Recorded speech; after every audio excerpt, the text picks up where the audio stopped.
రాజకీయాల్లో మేము ఏనాడు కూడా కులాల పేరు కానీ మతాల పేరు కానీ మేము ఎప్పుడు ఎత్తుకోలేదు. కులాల పేరు పెట్టి మతాల పేరు పెట్టి ఎక్కడ కూడా మేము ప్రచారం చేయలేదు. ఇవాళ ఎమ్మెల్యే హరీష్ బాబు ప్రెస్ మీట్ పెట్టి చెప్తూ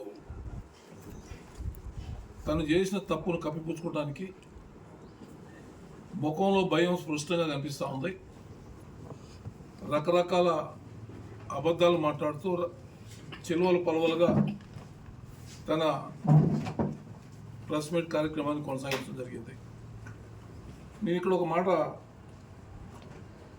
మీ అందరి దృష్టికి తేదలుచుకున్నా.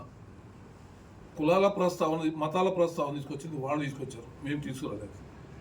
వారి ఒకసారి రఘునందన్ రావు గారికి ఆ ఎంపీ ఇద్దరిది రెడీ పెట్టాము. ఎంపీ గోడం నగేష్ ఏనాడు కూడా అటువంటి మాటలు మాట్లాడిన సందర్భం నేను చూడలేదు. మాకు చాలా రోజులు ఆయన కలిసి ఉండే మాతో పాటు. కానీ ఆయన మాట్లాడిన మాటలు మరి ఆయన ఇష్టం వచ్చినట్టుగా ఖాన్లు, సద్దాంలు, హుస్సేన్లు అని చెప్పి ఆయన మాట్లాడటం జరిగింది. మరి ఇంకొక రఘునందన్ రావు గారు వచ్చి చిచ్చాళ్ళు, సద్దాంలు, దస్తగిర్లు కావాలన్నా మీకు, శివ, సత్యనారాయణ, శీను ఇట్లాంటి వాళ్ళు దొరకరా అని చెప్పి మాట్లాడటం జరిగింది. మరి మేమేనాడన్నా ఇటువంటి ప్రస్తావన చేసామా?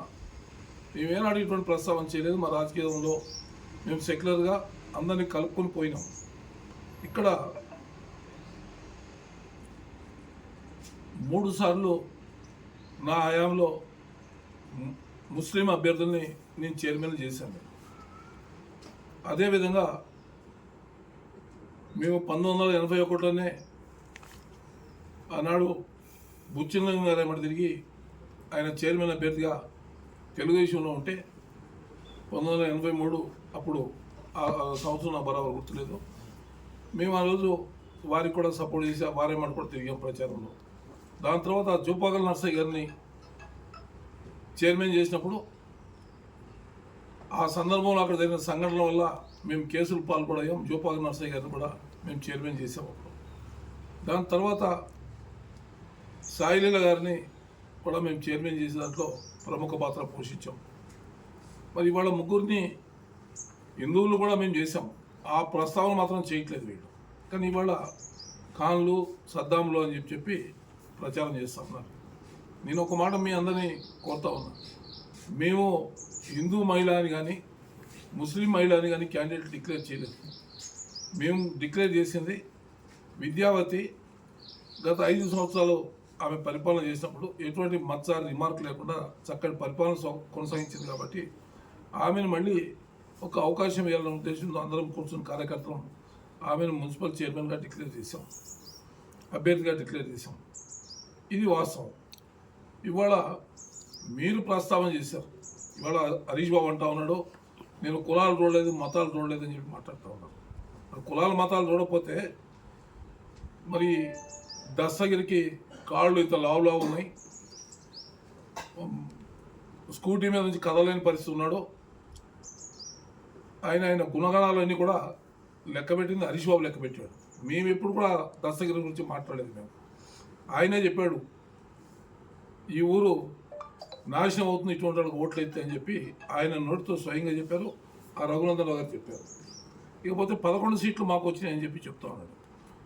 నువ్వు అధికారంలో ఉండి, నువ్వు ఎమ్మెల్యేగా ఉండి, నీ పార్టీ కేంద్రంలో అధికారంలో ఉండి, నీకు ఒక ముఖ్యమంత్రి సపోర్ట్ చేస్తానికి వచ్చి ఎన్నికల ప్రచారం నిర్వహించి, నీకు ఒక పార్లమెంటు సభ్యుడు మెదక్ నుంచి వచ్చి ఇక్కడ ప్రచారం నిర్వహించి, నీకు మద్దతుగా ఆదిలాబాద్ ఎంపీ వచ్చి ప్రచారం నిర్వహించి, మీరు 6 ముఖ్య వ్యక్తులు వచ్చి ఇక్కడ ప్రచారం చేస్తే మీకు వచ్చినాయి 5 సీట్లు.